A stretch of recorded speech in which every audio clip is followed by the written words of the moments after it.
Okay. Well, to this point, how would you say the transition's going with Bernardi and Adams and their new roles? I think it's going real well. Like I said before, Clayton's coached O-line before, Coach Bernardi's coached tight ends, fullbacks before, so it was something that nobody was going to unknown territory, so to speak. And also, they work together quite a bit, and they've been together for 5 years, so they know each other well. So it was an easy transition, and I feel like it's working out real well. How's that tight end group looking? Tight end group's looking good. Sean Irwin is doing what I expect Sean Irwin to do. I think he's an all-around, really excellent Pac-12 tight end. There's some guys that are just receivers, or some guys are just blockers. He really can do both, and he's been doing a lot of good things for us, and I'm excited about his senior year. Is George Frazier working at tight end and fullback, H-back, kind of similar as before? Exactly, and we're doing a lot of different things with him, and he plays on all the special teams too. So when you look up, George plays a lot of plays in the game. It might not be 20 in a row on offense all the time, but he plays a lot of plays, and he's doing a lot of good things for us also. I would say Sean and George have stepped up from where they were, and I thought they were good players last year, and I think they're really, really excellent players. I think they're good weapons for us, and we're finding ways to use them. Any of your running backs separated themselves? I think they're all doing well. I would say that the three top ones right now, in no direct order, they're all making plays out here, but the three that are making plays continuously are Phillip, Carr, and Lee. They're making the most plays every day. Now the other guys have made some plays, but every day they show up making a play. How's Michael Atkins look as he's come back from that injury? Michael's had good days and bad days. He's made some plays. He's had some others kind of creeping back into it. But as spring keeps going on, and I think after he has a good summer, and we kind of go through two-a-day, I think he'll be back. He's a little bit rusty, but he has shown some good signs of some good things. I know you got a couple inside linebackers back with Kenneth and Ryan. Is he back? Who? Severson? He was back, and he has that flu that everything's going around. He came out to practice and just started, he couldn't go. I mean, he was so sick.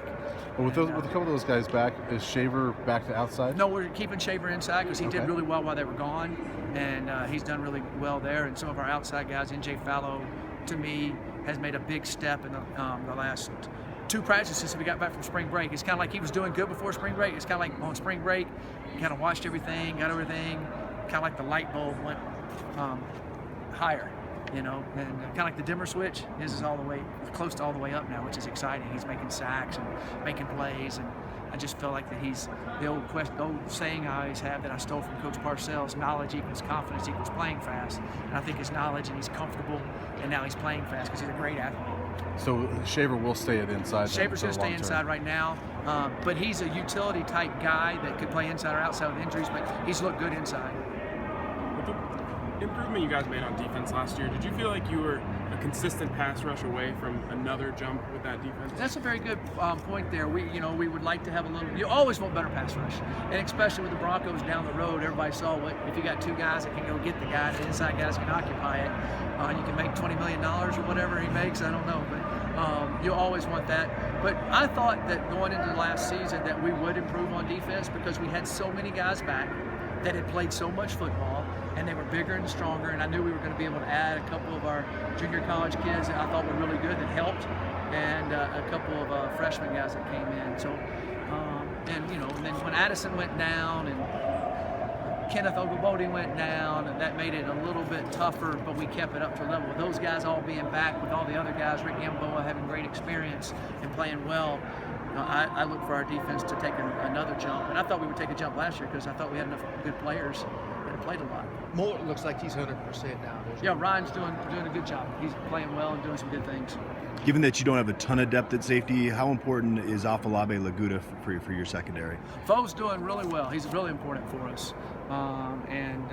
So he's doing a good job, and he can play both. All our safeties can play either free or strong, whatever you want to call it. So we alternate them at all spots, so we're able to have depth everywhere across the board on that, so we get more depth in that area. When you brought in Darren, what was it about him that attracted you, and And what have you seen from him just inspiring you? Right. My first experience with Darren when I was coaching at San Jose State, and he was the offensive coordinator at Riverside Community College with Coach Kraft, and he did a great job there.